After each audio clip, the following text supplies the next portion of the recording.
नमस्कार प्रिय विद्यार्थियों।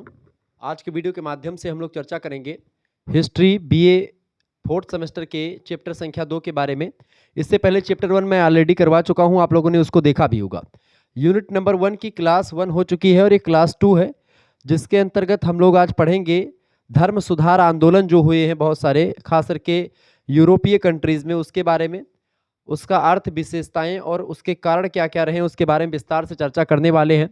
आपको बता दूं कि जब आप बीए के फोर्थ सेमेस्टर में होते हैं और आपका इतिहास सब्जेक्ट होता है या मध्यकालीन इतिहास, आप जो भी उचित समझे कह सकते हैं, तो आपको आधुनिक विश्व का इतिहास पढ़ना होता है। 1453 ईस्वी से लेकर के 1950 ईस्वी तक का जो इतिहास है, या किसी किसी यूनिवर्सिटी में इसी को 1453 से लेकर के 1815 लिखा हुआ मिलेगा, तो उसके लिए एकदम से घबराइए नहीं कि ये हमारा नहीं है, ये आपका ही है। चाहे इसको 1950 तक आपके लिए बोला जाए, चाहे 1453 से 1815, बात एक ही है, वही सारे क्वेश्चंस आते हैं, बस ये ध्यान रखेंगे, ठीक है। तो बिल्कुल आपको घबराने की ज़रूरत नहीं है। इससे पहले जो चैप्टर आया था उसमें हम लोगों ने चर्चा करा था पुनर्जागरण के बारे में, जिसमें थोड़ा सा वॉइस थोड़ी कट गई थी पहले क्लास में। उसमें वही चीज़ें बताई गई थी जो लिखी थी, हालांकि उसके लिए माफ़ी चाहूँगा। अब मेरे हिसाब से वॉइस आपको मिल पा रही होगी सही से, ठीक है।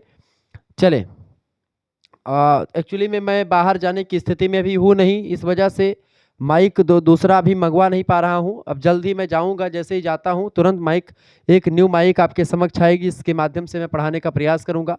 थोड़ा सा और व्यवस्था में आगे बढ़ाऊँगा भी, ठीक है। थोड़ा व्यवस्था दूसरे तरीके की होने वाली है, ठीक है। चले, तो धर्म सुधार आंदोलन का अर्थ क्या होता है, हेडिंग डालेंगे धर्म सुधार आंदोलन का अर्थ, चैप्टर नंबर 2। देखिए, धर्म सुधार आंदोलन एक विरोध था जिसके अंतर्गत रूढ़वादिता के स्थान पर नवीनता, आडंबर के स्थान पर सत्यता तथा भ्रष्टता के स्थान पर सच्च चरित्रता की स्थापना का संघर्ष प्रारंभ हुआ, ठीक है। किसके किसके स्थान पर? धर्म सुधार आंदोलन जो था एक प्रकार का विरोध था। किसके खिलाफ विरोध था?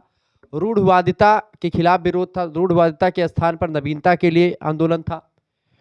आडंबर के स्थान पर सत्यता को स्थापित करने का आंदोलन था। भ्रष्टता के स्थान पर सच्चरित्रता की स्थापना करना जो है इसका उद्देश्य था।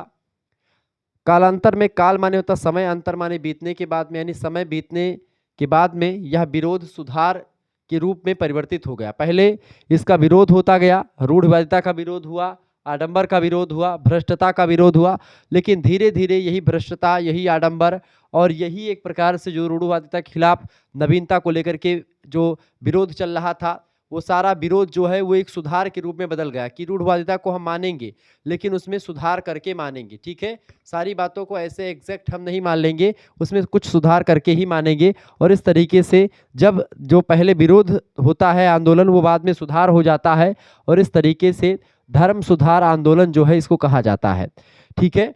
धर्म की कुरीतियों के स्थान पर यहाँ पर उत्तमोत्तम यानी कि बढ़िया से बढ़िया आचरणों की मांग सुधारवादियों का दृष्टिकोण बन गया।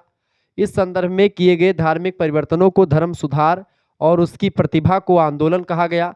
इस तरीके से यह आंदोलन निकला। तो धर्म सुधार आंदोलन का मतलब होता है कि धर्म में जो कुरीतियाँ थीं, जो आडंबर थे, जो रूढ़ियाँ थीं, जो कि एक प्रकार से समाज के लिए ठीक नहीं थी, उनको एक प्रकार से ख़त्म किया गया, और उनमें जो और अच्छी चीज़ें जो समाज के लिए अच्छी मानी जाती थी उनको इंक्लूड किया गया। और इस तरीके से आप देखेंगे कि समाज में कहीं ना कहीं पे जो आडंबर था वो ख़त्म होता है, और एक नए इरा का शुरुआत होती है, एक नए जो है युग की शुरुआत होती है। आप देखते धर्म सुधार आंदोलन जो है ये पुनर्जागरण की ही देन है, या पुनर्जागरण जो है वो धर्म सुधार आंदोलन के बलबूते पर ही एक प्रकार से कहा जाता है। ईसाई धर्म और चर्च का उस समय दबदबा राज्य पर भी बना हुआ था। पोप जो थे वो राजा पर कंट्रोल करते थे।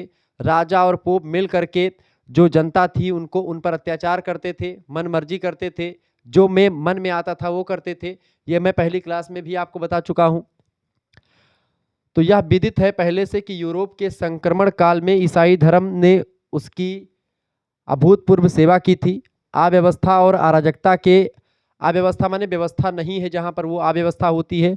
अराजकता का मतलब होता है ऐसा देश या ऐसा राज्य जिसमें कोई राजा ना हो, ठीक है, जनता जो मन हो करे, या कोई सिस्टम ना हो, कोई नियम कानून ना हो। तो अव्यवस्था और अराजकता के काल में राजनीतिक स्थिरता के प्रयास में चर्च को बलिदान भी देने पड़े थे। उसने बखूबी अपने उत्तरदायित्व का निर्वाह भी किया था। चर्च की लोकप्रियता बढ़ गई, परंतु कालचक्र के अनुसार एक समय ऐसा आया कि इतना व्यापक और प्रभावी चर्च बिखर कर ढह गया, जो कि एक प्रकार से पुनर्जागरण के परिणाम स्वरूप हुआ कि जो चर्च एकदम से प्रभुत्व हो गया था, जनता उसमें विश्वास रखती थी, ईश्वर का एक प्रतिनिधि मानती थी पोप को। वो सारे चीज़ें एक प्रकार से मार्टिन लूथर के आ जाने से, या और आप देखते हैं तमाम प्रकार के और विद्वान आए जिन्होंने जनता को बताया कि ये एक प्रकार से वास्तव में ईश्वर के अनुयायी हैं, ईश्वर के प्रतिनिधि नहीं हैं। और इस तरीके से जब चीज़ें बताई गईं, चीज़ें सामने आईं, तो जनता को लगा कि हाँ, ये चर्च जो है अभी तक हमको ठग रही थी, हमको लूट रही थी, हमको मनमर्जी एक प्रकार से भगवान के नाम पर हमारे साथ जो है दुर्व्यवहार कर रही थी। और ये सारी चीज़ें पता होने के बाद में चर्च की जो तानाशाही थी वो ढह जाती है। राजा जो भी चर्च के अंडर में काम करता था वो राजा स्वतंत्र हो जाता है, और वह राजा प्रजा वत्सल राजा के रूप में हमारे समक्ष आता है और प्रजा की सेवा करने में जुट जाता है।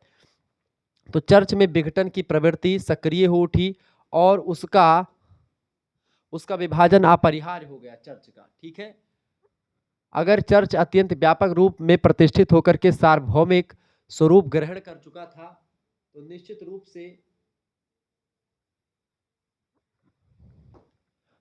रूप से उसके अंदर कुछ अच्छाइयाँ रही होंगी, और जब उसकी महत्ता पर आँच आने लगी तो उसका कारण स्पष्ट है कि उसके अंदर बुराइयों का प्रचार प्रसार हुआ होगा। कोई चीज़ तब एक प्रकार से आगे बढ़ती है जब उसमें अच्छाइयाँ होती हैं। ठीक है, किसी के आगे बढ़ाने से कोई चीज़ आगे नहीं बढ़ता, उसमें क्वालिटी होती है तो अपने आप वो आगे बढ़ जाता है। ये बात आप ध्यान रखेंगे। क्लियर, समझ में आ रही चीज़ें? तो ऐसे ही जब चर्च का दबदबा रहा तो चर्च ने कुछ अच्छा काम किया होगा, इस वजह से उनका दबदबा बना रहा। और चर्च ने जब ढह गए चर्च, तो इसका मतलब ये है कि चर्च ने बहुत सारी कुरीतियाँ करी होंगी, या बुराइयाँ उनके अंदर आ गई होंगी, या बुराइयों का प्रचार प्रसार शुरू हुआ होगा, और इस वजह से चर्च ढह गए। यानी कि दोनों का कारण एकदम से साफ है कि अगर आप अच्छा करोगे तो आप आगे बढ़ोगे, लोग आपका सपोर्ट करेंगे, लेकिन जैसे आप बुरा करने लगोगे आपका विरोध शुरू हो जाएगा, आपका साथ देना लोग छोड़ देंगे, और इस तरीके से आपका जो तो चीज़ें हैं, जो स्ट्रक्चर है वो ढह जाएगा और आप अकेले मात्र रह जाएंगे। जैसे यूरोप के चर्च का हुआ। वस्तु स्थिति जो हो, 16वीं सदी के पूर्व 2 वर्ष 2 चर्च, एक था ऑर्थोडॉक्स और दूसरा था रोमन कैथोलिक, ये दोनों महत्वपूर्ण थे। इसमें रोमन कैथोलिक चर्च ही प्रभावी और व्यापक था, यही एकदम से दबदबा अपना कायम किए हुए था। इसकी मान्यता और लोकप्रियता भी अधिक थी चर्च की, अतः दुर्गुणों और बुराइयों ने रोमन कैथोलिक चर्च को ही ग्रस्त लिया। यानी चूंकि इसकी मान्यता और लोकप्रियता जनता में बहुत ज़्यादा थी, लेकिन धीरे धीरे इसमें दुर्गुण आते गए। जो क्वालिटीज़ थी वो क्वालिटी जो थी, जो मेरिट्स थी वो डेमेरिट्स में बदल गई, जो क्वालिटी थी वो एक प्रकार से मतलब की बुराइयों में बदल गई, जो गुण थे वो दुर्गुण में बदल गए, जो अच्छाइयाँ थी बुराइयों में बदल गईं। और इस तरीके से रोमन कैथोलिक चर्च को इनकी बुराइयों ने और इनके एक प्रकार से जो दुर्गुण थे उन्होंने डस लिया। धर्म सुधार आंदोलन का मुख्य केंद्र बिंदु यह कहा जा सकता है बेटा कि धर्म में सुधार अथवा सुधार की मांग का आधार कैथोलिक चर्च ही था। कैथोलिक चर्च के नियमों में, कैथोलिक चर्च के क्रियाकलापों में सुधार करने को लेकर के ही धार्मिक सुधार आंदोलन चलाया गया। बेसिकली चर्च का जो कैथोलिक चर्च था ये अपनी मनमानी कर रहा था, कहता था कि भाई ईश्वर की संतान हम हैं, और ईश्वर जो मैं नियम कायदे बताता हूँ उसको जनता आंख मूंद करके उसको विश्वास करना चाहिए, क्योंकि मैं ईश्वर का प्रतिनिधि हूँ, चर्च ईश्वर का प्रतिनिधि है, और ईश्वर की एक ये मंदिर है या साला है, और इसमें एक प्रकार से ईश्वर के नियम ही चलते हैं। जनता को ईश्वर के नियम पर आंच मतलब की उंगली नहीं उठानी चाहिए। ठीक है, यानी जनता इस पर तर्क नहीं कर सकती थी चर्च के नियमों पर, लेकिन धीरे धीरे करके तमाम विद्वान आते गए, पुनर्जागरण हुआ, प्रेस वगैरह शुरू हुए, तमाम प्रकार के कागज वगैरह का आविष्कार हुआ, जो पुस्तकें थी वो एक प्रकार से आम जनता तक पहुंचने लगी। ऐसे में लोगों ने इसकी सच्चाई को जाना, और जब सच्चाई सामने आ गई तो तर्क स्वाभाविक सी बात है शुरू हो जाएंगे। ठीक है, और वही चीजें हुई। ऑर्थोडॉक्स चर्च पूर्वी देशों तक ही सीमित था। उत्तरोत्तर यानी लगातार समय बीतने के बाद में उसकी शक्ति क्षीण होती चली गई ऑर्थोडॉक्स चर्च की, और रोमन कैथोलिक चर्च जो था वो एकदम से प्रभावी रहा, जिससे उसमें उच्च बुराइयां आई और विरोध प्रारंभ भी हो गया कैथोलिक चर्च का। विरोध के फलस्वरूप चर्च में अनेक सुधार किए गए और कई नए प्रगतिशील चर्च भी संगठित हो गए। इसलिए इस विद्रोह को धर्म सुधार आंदोलन कहा गया, क्योंकि ये कैथोलिक या रोमन कैथोलिक चर्च में सुधार करने को लेकर के संगठित होकर के चलाया गया एक आंदोलन था, धर्म सुधार आंदोलन यूरोप का। ठीक है, धर्म सुधार आंदोलन के क्या कारण थे, आइए इसको थोड़ा सा जान लेते हैं। हेडिंग डालेंगे धर्म सुधार आंदोलन के कारण। पहला कारण था राजनीतिक कारण, पॉलिटिकल फैक्टर्स। देखिए इसमें पॉलिटिकल कारणों में पहला कारण था धर्म का हस्तक्षेप। क्योंकि धर्म सुधार आंदोलन का प्रमुख कारण राज्य के मामलों में धर्म का हस्तक्षेप था। क्योंकि राजा पूर्ण रूप से स्वतंत्र होकर के अपना काम नहीं कर पाते थे, राजा को बताते थे चर्च के पोप कि आपको करना क्या है। हमारे यहाँ पर आप देखेंगे पहले ऋषि मुनि होते थे तो राजा सलाह जरूर लेते थे, लेकिन राजा बाध्य नहीं होते थे ऋषि मुनियों की बात को मानने के लिए। राजा जब कठिन परिस्थिति में होते थे तो जो ब्राह्मण लोग होते थे उनसे सलाह लेते थे, तो अमात्य होते थे ब्राह्मण लोग, तो उनसे सलाह लेते थे कि गुरुजी बताएं कि ये चीज़ें मैं करने जा रहा हूँ सही है कि गलत है। तो वो बताते थे, उनको अच्छी जानकारी देते थे, अच्छी दिशा दिखाते थे कि आप ये करोगे तो आपको फल मिलेगा, अच्छा होगा। तो इस तरह, लेकिन यहाँ पर क्या था, चर्च के पोप आदेश देते थे राजा को कि भाई आपको ऐसे करना है। यानी कि राजा वही बनता था जो पोप वगैरह चाहते थे, चर्च चाहता था। क्योंकि चर्च का दबदबा कायम था, चर्च के मामले को लेकर के जो है लोग उंगली नहीं उठाते थे, कहते थे भाई भगवान का आदेश है ये, तो राजा वही बनता था जो चर्च के लोग चाहते थे। ईसाई धर्म के प्रधान पोप को धार्मिक क्षेत्र में तो संपूर्ण अधिकार प्राप्त ही था, साथ ही साथ वह संपूर्ण रोमन साम्राज्य के राजनीतिक मामलों का प्रधान भी बन गया था। सारे के सारे सम्राट उसकी दया के पात्र बने हुए थे। उसका इतना आतंक था रोमन कैथोलिक चर्च के पोप का कि सम्राट लोग भय के कारण से एक शब्द पोप के खिलाफ नहीं बोल सकते थे। जब राजा नहीं बोल सकता था तो जनता कैसे बोलती, ये भी एक प्रकार से यहाँ पर प्रश्न चिन्ह था। तो इस वजह से धर्म का हस्तक्षेप राजनीति में था और यही वजह था एक प्रकार से ये आंदोलन शुरू हुआ। क्योंकि जब भी धर्म सत्ता के मामलों में जो है हस्तक्षेप करेगा तो फिर आंदोलन स्वाभाविक सी बात है होगा ही। दूसरी बात, बढ़े हुए कर, क्योंकि कर भी यानी टैक्स भी बढ़ा दिया गया था। पोप अपने प्रभाव को बढ़ाने के लिए जनता से कर भी लिया करता था, जिसमें टाइथ नामक कर उल्लेखनीय है। टाइथ नाम का एक कर था जो लिया जाता था जनता, मतलब कि पोप के द्वारा जनता से। पोप सम्राटों के छोटे छोटे अपराधों पर उन्हें दंड देने से भी नहीं चूकता था। यानी अगर कोई सम्राट कोई छोटे मोटे अपराध कर देता था राजा महाराजा, तो राजा महाराजाओं को भी दंड पोप की तरफ से दिया जाता था। ठीक है, इसका ज्वलंत उदाहरण है रोमन सम्राट हेनरी चतुर्थ थे। एक हेनरी चतुर्थ जिसे पोप ग्रेगरी सप्तम ने देश निष्कासन की सजा सुना दी थी। पोप का नाम था ग्रेगरी सप्तम। ग्रेगरी सप्तम ने रोमन सम्राट थे हेनरी चतुर्थ, उनको कहा था कि भाई आपको देश में नहीं रहना, देश निकाला कर दिया था इनका, क्योंकि कुछ गलती करी थी। वर्णन मिलता है कि हेनरी ने अपने ऊपर लगे दंड को क्षमा कराने के लिए जाड़े की रातों में नंगे पांव खड़े होकर के पोप से विनय की थी, तो उसे दंड से मुक्ति मिली थी। तब जाकर के ग्रेगरी सप्तम ने कहा कि चलो तुमने ठंडी की रातों में नंगे पांव खड़े होकर के हमारी प्रार्थना करी है तो हम आपको माफ करते हैं, आपको देश निकाला नहीं दिया जाएगा। सम्राट लोग पोप के इस राजनीतिक प्रभाव से इतने उत्पीड़ित थे कि उसके सामने संघर्ष के अतिरिक्त कोई दूसरा विकल्प नहीं था। सारे सम्राट एकदम से दबे हुए थे, एकदम से बकरी बने रहते थे, बछिया बने रहते थे इनके सामने पोप के। ठीक है, तो आंदोलन के सिवाय कोई दूसरा विकल्प नहीं था। राज्य और धर्म के बीच संघर्ष की भावना बलवती होती चली गई, यानी राज्य और धर्म के बीच में संघर्ष होना शुरू हो गया और यही संघर्ष धीरे धीरे करके एक धार्मिक आंदोलन के रूप में उभरा। और जो ही जनता ने पोप शाही के विरुद्ध आवाज उठाई, सम्राटों ने उनका समर्थन किया और इस वजह से आप देखते हैं कि धर्म सुधार आंदोलन को एक जो है आग में घी मिल गई राजाओं के साथ मिलने से। तीसरा कारण, यूरोपीय शासकों ने राष्ट्रीयता का उदय हो गया था, क्योंकि तमाम प्रकार के जो है चीज़ें छपने लगी थी, पुस्तकें नई नई आने लगी थी। इससे क्या हुआ, लोग जनता जो है सत्यता को जान रही थी। जनता के बीच में ये नहीं लगता था कि भाई हमारा राज्य ही सब कुछ है, वो एक प्रकार से संपूर्ण यूरोप को अपना राज्य समझने लगे। नेशनलिज्म की भावना उत्पन्न होने लगी। जनता तथा सम्राटों के द्वारा पोप के विरुद्ध आवाज उठाने के कारण राष्ट्रीय भावना का विकास हुआ। इंग्लैंड में पोप को विदेशी मान करके उसका विरोध होने लगा। साथ ही साथ सम्राटों को यह विश्वास हो गया कि जब तक चर्च को खंडित नहीं किया जाएगा तब तक ना तो स्वतंत्र राज्य की स्थापना हो पाएगी बेटा, और ना ही राज्य का संगठन मजबूत हो सकेगा। इस वजह से एक प्रकार से पोप को यहाँ से हटाना है, पोप शाही को खत्म करना है। देश की जनता पुनर्जागरण के कारण धर्म सुधार हेतु उतावली थी एकदम से। तो सम्राट गोला बारूद और आविष्कार से जो तमाम प्रकार की शक्तियां एक प्रकार से इकट्ठा कर चुके थे, उसके आधार पर पोप के राजनीतिक अधिकारों को समाप्त कर स्वतंत्र राज्यों के निर्माण के लिए लगातार आतुर हो उठे थे। अतः पोप शाही के विरुद्ध आंदोलन आरंभ हो गया और दूसरी तरफ यूरोप के कुछ देशों में चर्च की प्रधानता भी समाप्त हो जाती है। और इस वजह से आप देखते हैं 14वीं शताब्दी आते आते फ्रांस जो देश है वहां पर राजशाही प्रभाव में आ चुका, मोनार्की आ गई और राजा यहां पर शासक हो गया। इतना ही नहीं, आर्थिक बुराइयों यानी धन उगाहने के लोभ के पोपशाही भी विभाजित हो चुकी थी। पोपशाही खत्म सी लगभग में होने लगी। पोप एक के स्थान पर दो हो गए। अतः ईसाई धर्म के संगठन में लगातार शिथिलता आती गई। साबिल का कथन है, साबिल नाम के एक विद्वान का कथन है कि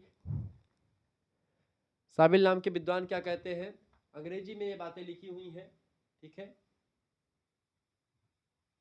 तो उन्होंने यही बातें कही, ठीक है। क्या कहा उन्होंने भाई?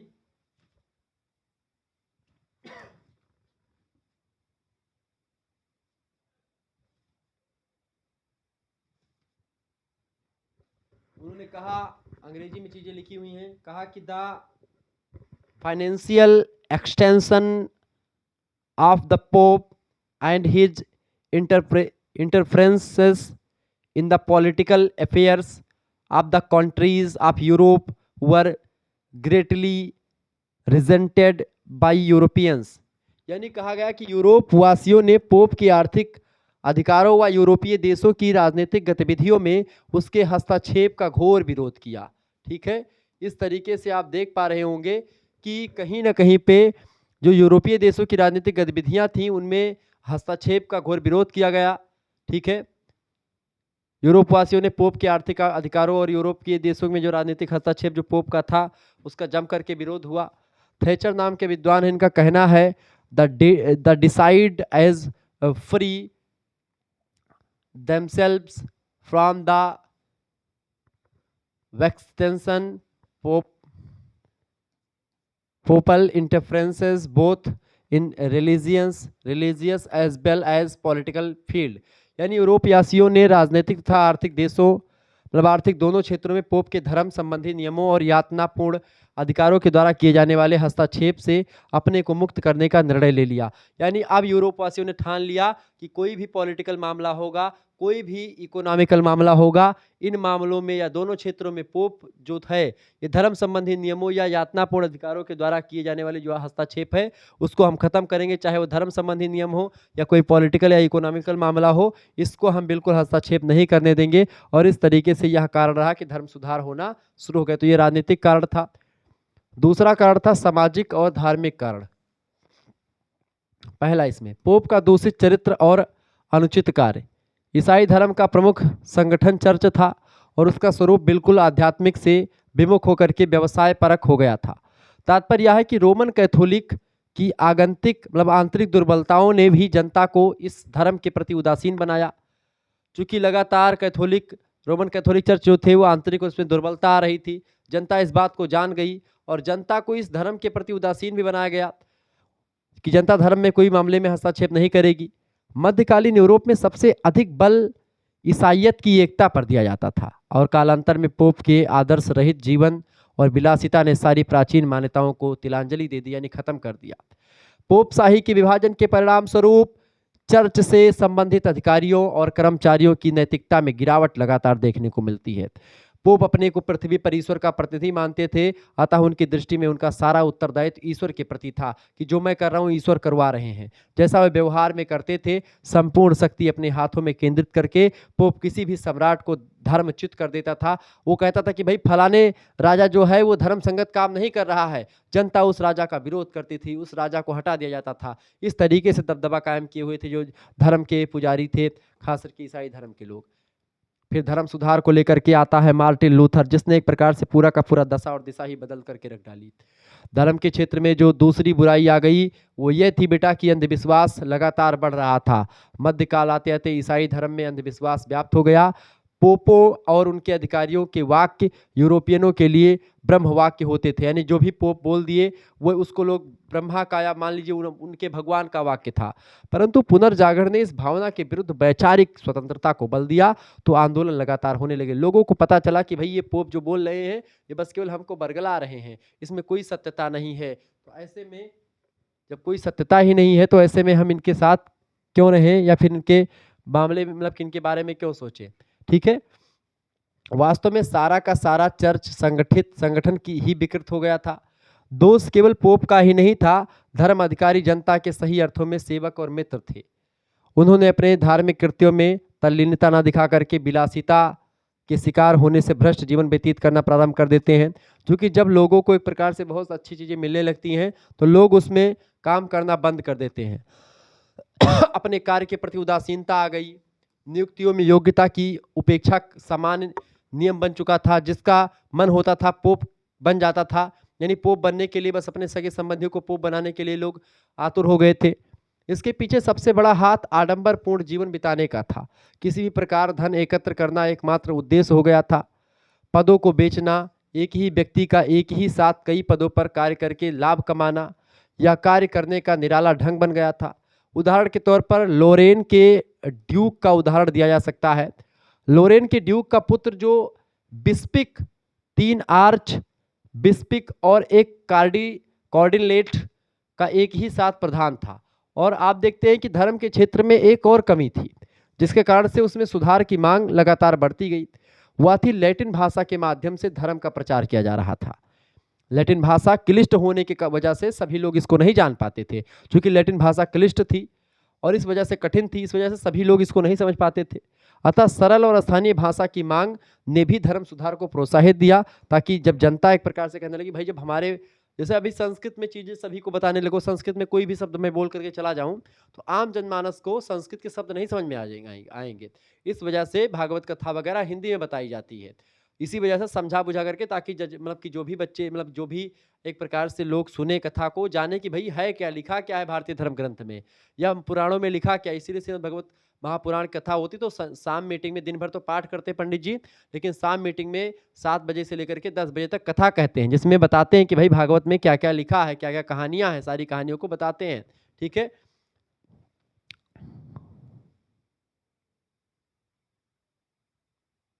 क्लियर। तो इस तरह की चीजें। दूसरा चीजें ये था धार्मिक कारणों में धार्मिक ग्रंथों की त्रुटियां। क्योंकि कैथोलिक धर्म की पुस्तकों में भी पोप ने अपनी इच्छा के अनुसार अनेक धार्मिक क्रियाओं को कम अथवा ज्यादा कर दिया। जो मन होता था सिलेबस काट देते थे, उसमें में से शास्त्र में से जो मन होता था जोड़ देते थे। अनेक विद्वानों ने उन धार्मिक ग्रंथों की व्याख्या करते हुए जनता को धार्मिक पुस्तकों में दी गई त्रुटियों से परिचित कराया।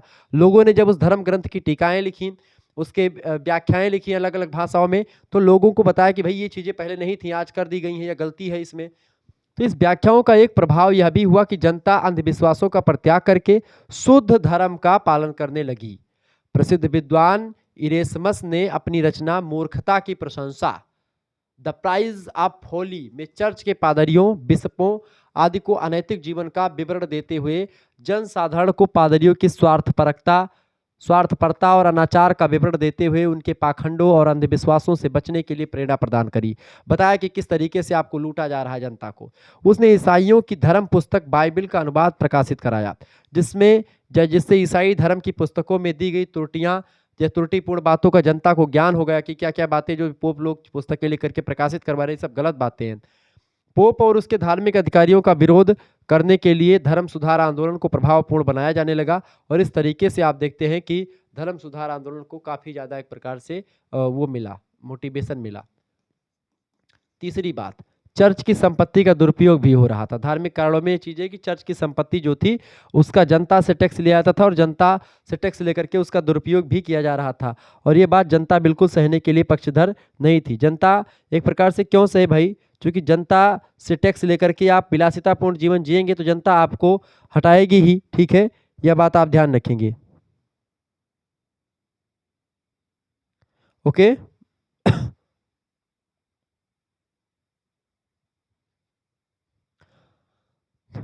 तो अगला कारण क्या है, चर्च की संपत्ति का दुरुपयोग हो रहा था। चर्च की संपत्ति की कोई सीमा नहीं थी, क्योंकि संपत्ति खूब थी। उसकी आय को परोपकार के कार्यों में खर्च ना करके अन्य कार्यों जैसे कि राज दरबार की साज सज्जा के लिए, कलात्मक पदार्थों के निर्माण और राजनीतिक स्वार्थों को सिद्ध करने के लिए किया जाता था, जो कि एक दुरुपयोग ही था धन का। धन का प्रयोग, जो कि मंदिर में लोग पैसा क्यों देते हैं, आप मंदिर में पैसा क्यों देते हैं जाकर के? इसलिए देते हैं ताकि वो मंदिर का पैसा जो है वो किसी गरीब ब्राह्मण को मिल जाए, या किसी गरीब दुखिया को मिल जाए, या किसी जो व्यक्ति गरीब है खाने के लिए उसके पास कुछ नहीं है उसको मिल जाए, या उसी मंदिर के पैसे से हॉस्पिटल बनेगा तो उसको उसमें चला जाए ट्रस्ट में। तो आप दान इसलिए करते ताकि उससे क्या हो, लोगों का भला हो। ठीक है, तो अगर लोगों का भला नहीं होगा, उस मंदिर के पैसे से भैया काजू कतली कटेगी तो कष्ट तो होगा ही आपको। ठीक है, और वही काजू कतली कट रही थी जो पोप के पैसे थे उससे, वहाँ के जो पोप वगैरह थे, मतलब कि जो चर्च के पैसे थे उससे। ठीक है, काजू कतली बढ़िया और तमाम प्रकार के जो है वाइन का सेवन हो रहा हो, या ऐसे तमाम प्रकार की चीज़ें हों। ठीक है, मतलब कि जो भी चीज़ें थी, जो अच्छी चीज़ें करने के लिए थी, वो अच्छी चीज़ें नहीं हो रही थी, उस पैसे का दुरुपयोग हो रहा था। तमाम प्रकार के जो है राज दरबार को सजाने की तमाम वस्तुएं खरीदी जा रही थी उस पैसों की। तो ऐसे में क्या हुआ कि उस पैसों के लिए जो जिस पैसों का दुरुपयोग हो रहा था, जनता को पता चला, वहाँ की यूरोप की जनता को, कि भाई ये पैसा जो हम लोग दे रहे हैं अपना तन पेट काट करके, उस पैसे का दुरुपयोग हो रहा है, तो हम पैसे ही नहीं देंगे। ऐसे में लोगों को लगने लगा कि भाई ये चर्च शाही हटाओ। एक नए प्रकार के जो है प्रोटेस्टेंट नीति आई, मार्टिन लूथर जैसे विद्वान है जिन्होंने पूरा का पूरा स्ट्रक्चर बदल करके रख दिया। इस तरह चर्च की संपत्ति का अपव्यय किया जाता था, जिसके कारण से यह अपार आय भी कम पड़ जाती थी। उसकी पूर्ति के लिए उन साधनों को अपनाया जाता था जो किसी प्रकार की उचित नहीं ठहराए जाते थे, यानी कि जब पैसा कम पड़ जाता था फिर जनता से टैक्स लेते थे। उधर धनवान व्यक्ति धन देकर के सभी प्रकार के उचित अनुचित कार्यों को संपन्न कराने के लिए समर्थ बन जाते थे। वे लोग धन के बल पर ही अपने पोपों की, मतलब पापों के लिए मुक्ति का क्षमा पत्र भी प्राप्त कर लेते थे। पोप लोग जो थे वो कहते थे जो धनवान है पैसे दे दीजिए आप, आपको एक प्रकार से पाप नहीं लगेगा, या आपको पाप से मुक्ति कर दिया जाएगा, आपके लिए पूजा पाठ जो भी होगी कर दी जाएगी। इस तरीके से क्षमा पत्र भी प्राप्त कर लेते थे। अतः चर्च जो था, चर्च के धन के दुरुपयोग ने धर्म सुधार आंदोलन को संचालित करने के लिए ईसाई समाज के अनेक गणमान्य व्यक्तियों को मोटिवेशन दी और प्रेरणा प्रदान की। इस वजह से आप देखते हैं कि चर्च का विरोध हुआ, चर्च ही नहीं बल्कि पूरे के पूरे धर्म का विरोध हुआ, धर्म में तमाम प्रकार के सुधार किए गए। जो सुधार आप देख रहे हैं मार्टिन लूथर जैसे विद्वानों के नेतृत्व में हुआ। ठीक है,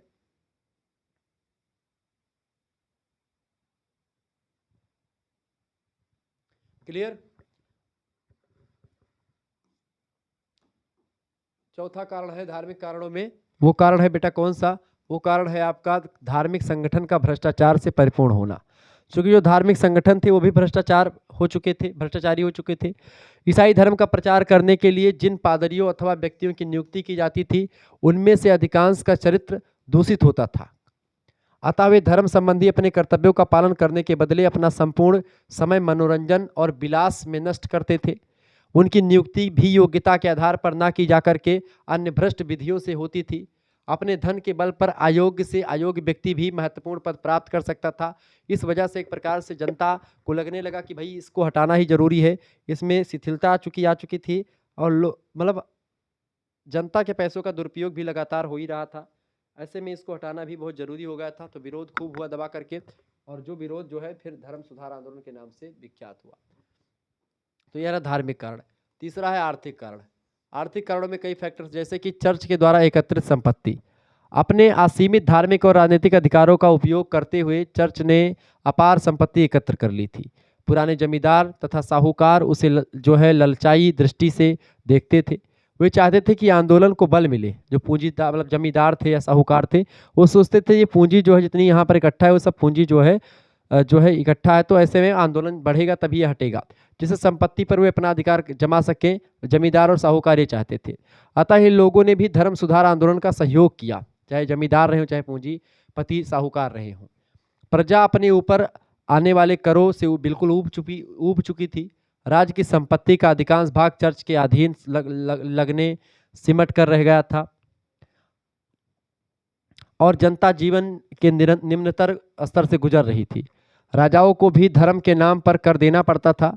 अतः जमींदार, जनता और सम्राट सभी ने चर्च की संबद्धता पर आक्रमण किया। आर्थिक शोषण और असमानता भी धर्म सुधार का कारण थी, और इस वजह से आप देख रहे हैं कि जो है धर्म सुधार आंदोलन को बढ़ावा मिला। दूसरी बात है भारी करों का विरोध भी हो रहा था। चर्च के विशेष पदों के अधिकारियों की नियुक्ति योग्यता के आधार पर नहीं होती थी, बल्कि पोप जो होता था अपने मन से कर लेता था।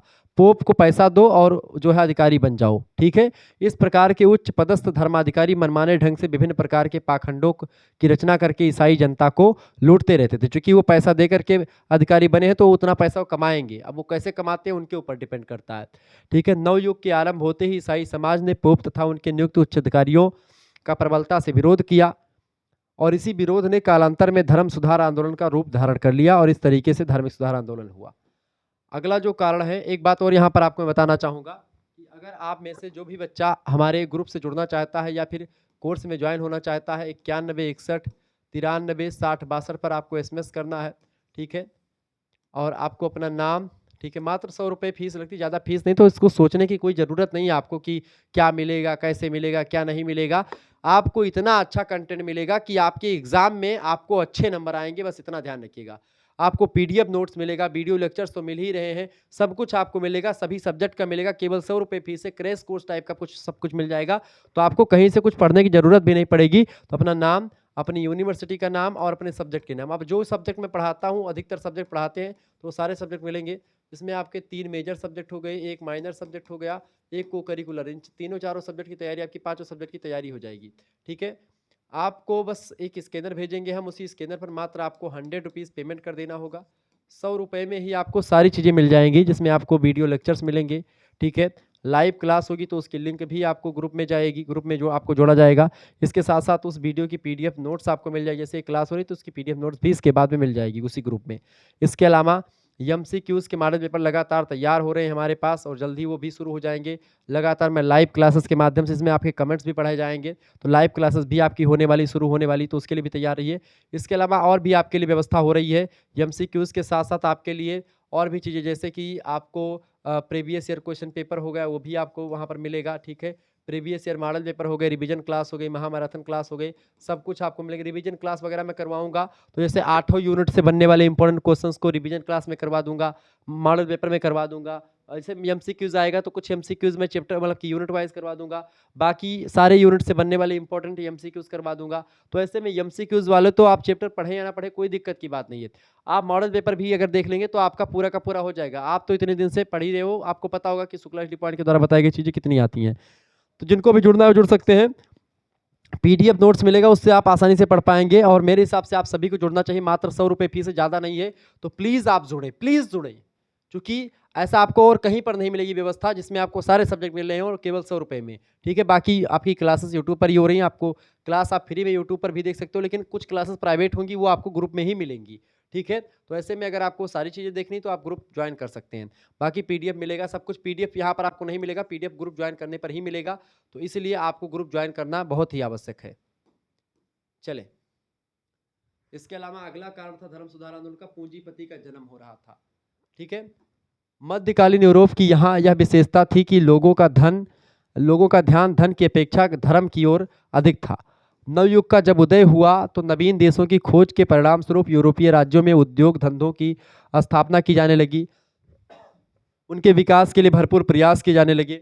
इस प्रकार उद्योग धंधों का संचालन करने तथा पर्याप्त लाभ प्राप्त करने हेतु पूंजीपतियों के वर्ग का यूरोपीय संचय की प्रवृत्ति का विरोध हुआ। धार्मिक कमजोरियों और त्रुटियों के सुधार के लिए संचालित धर्म सुधार आंदोलन की यथाशक्ति आर्थिक मदद करके प्रबल बनाना आरंभ कर दिया गया, और इस तरीके से आप देख रहे हैं धर्म सुधार आंदोलन को, इससे भी तमाम सारे मोटिवेशन मिली और आगे बढ़ा धर्म सुधार आंदोलन। चौथा आपका कारण है सांस्कृतिक तथा बौद्धिक कारण, जिसकी वजह से धार्मिक आंदोलन हुआ। देखिए, धर्म सुधार आंदोलन का प्रमुख कारण था, अगर माना जाए तो सांस्कृतिक पुनरुत्थान या पुनर्जागरण ही था। पुनर्जागरण की वजह से ही धर्म सुधार आप देखते आगे बढ़ा, क्योंकि पुनर्जागरण के आ जाने से नई नई खोजें शुरू हुई, समुद्रिक मार्गों की खोज हुई, और तमाम प्रकार के जो है आविष्कार होने शुरू हो गए, और इस वजह से सारी चीज़ें हुई। पुनर्जागरण के कारण से वैचारिक स्वतंत्रता मिली, मानसिक चेतना का जो नया दौर प्रारंभ हुआ, उसने मानव जीवन के प्रत्येक क्षेत्र में क्रांति ला दी, लोगों को स्वतंत्रता का अनुभव करवाया। पुनर्जागरण के फलस्वरूप आलोचनात्मक मतलब की एनालिसिस होने लगी, ठीक है, चीज़ों की अन्वेषण होने लगा, खोजबीन होने लगी, गवेषणात्मक जो प्रवृत्ति पैदा हुई, किसी भी मुद्दे पर डीपली जाकर के अध्ययन करने की प्रवृत्ति शुरू हुई, उसने ईसाई धर्म की मौलिक पवित्रता के पुनर्स्थापना पर बल दिया। ठीक है, उसका विरोध नहीं किया मतलब कि ईसाई धर्म का, ईसाई धर्म में जो कमियां थी उसको आगे मतलब उसको एक प्रकार से जो है कमियों को खत्म किया। ठीक है, बुराइयों को खत्म किया। जैसे कि आप देखते हैं राजा राम मोहन राय ने भारतीय जो हिंदू धर्म था उसमें जो बुराइयां थी, सती प्रथा वगैरह, उनको खत्म किया। ऐसे उनके अंदर वास्तविक सत्य को परखने की अद्भुत क्षमता का प्रादुर्भाव हुआ, जिससे वे प्रचलित कुरीतियों का विरोध करने लगे। जनता लोग और इसके अलावा सांस्कृतिक पुनरुत्थान में मुख्य भूमिका विद्वानों ने निभाई, क्योंकि उनके लेखों ने लोगों के हृदय में भिक्षुओं की अज्ञानता तथा पादरियों की संस्कारिकता के प्रति घृणा पैदा कर दी। और इस प्रकार चर्च के प्रति लोगों की जो आस्था पहले से और निष्ठा बनी हुई थी, वह आस्था और निष्ठा जो है लगातार कम होती गई। कुछ तत्कालिक कारण भी था जिसकी वजह से धार्मिक आंदोलन जो है आगे बढ़ा। तत्कालिक कारणों में था, देखें, क्षमा पत्र क्षमा पत्र की बिक्री और लूथर का विरोध। क्षमा पत्र साधु संतों के द्वारा संचित गुणराशि के आधार पर पापी को प्रायश्चित और सच्चे दुख प्रकट करने पर मौलिक या लौकिक दंड से मुक्ति करने का अधिकार था, क्षमा पत्र। परंतु आगे चल करके जब धर्माधिकारियों का जीवन विलासिता में फंस गया और धन कमाने लगे ये लोग, तो क्षमा पत्र के प्रति पूर्व की निष्ठा और विश्वास में कमी आ गई। अब क्षमा पत्र केवल धन के द्वारा मुक्ति प्राप्ति का प्रमाण पत्र बन गया था, कि जो व्यक्ति धन देता था उसको क्षमा पत्र जल्दी मिल जाता था, जो धन नहीं देता था उसको क्षमा पत्र नहीं मिलता था।